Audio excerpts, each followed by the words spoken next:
Hi guys, welcome back to my channel. చేపలు చేయడం కష్టం అనుకునే వాళ్ళకి ఇలా చేసి చూడండి, ఈజీగా అయిపోతుంది. చేపలు తెచ్చుకున్నప్పుడు నీటిలో వేసేసుకుంటే నీటిలో నానతాయి కదా, దానివల్ల పులుసు అయితే ఈజీగా వచ్చేస్తుంది. సిజర్తో తలా తోక కట్ చేసేసి రాక్ సాల్ట్ వేసి గరుగచ్చి మీద వేసుకొని తోమేసుకుంటే పులుసు అయితే ఈజీగా వచ్చేస్తుంది.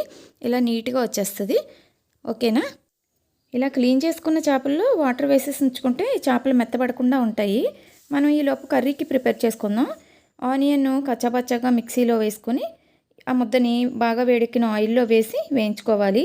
ఇలా వేగుతూ ఉండగా రాక్ సాల్ట్ వేసుకొని బాగా వేయించుకోవాలి.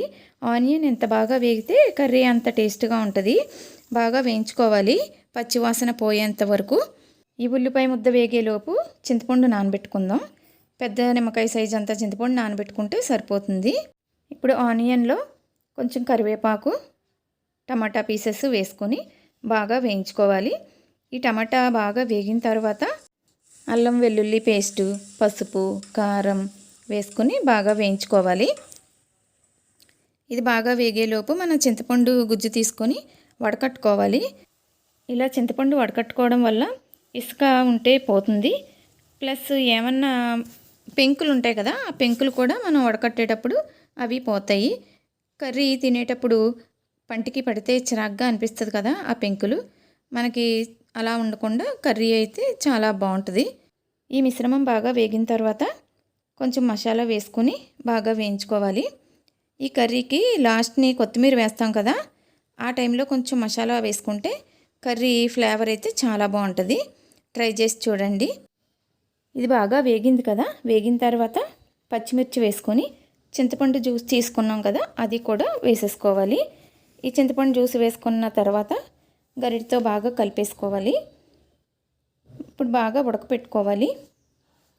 ఇది బాగా ఉడికిన తర్వాత మనం క్లీన్ చేసి పెట్టుకున్న చేపలు వేసేసుకోవాలి. ఇలా వేసుకుంటే చేప ముక్కలు వేసినా చేపలు వేసినా విడిపోకుండా ఉంటాయి.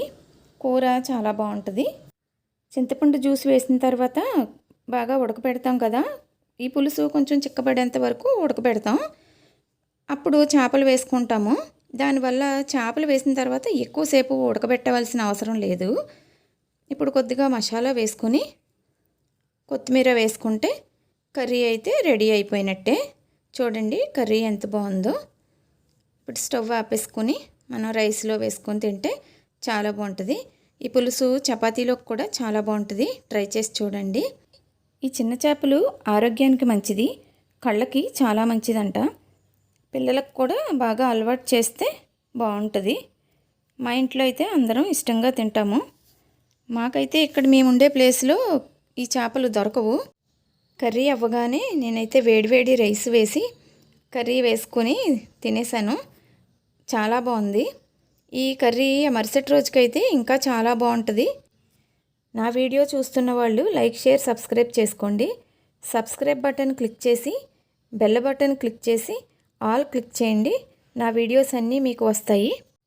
మీరు సబ్స్క్రైబ్ చేసుకోవడం వల్ల నాకు మరిన్ని వీడియోస్ పెట్టాలనిపిస్తుంది. మీకోసం నేను మరిన్ని వీడియోస్ పెడతాను. నా వీడియోస్ చూడండి. Okay, bye friends.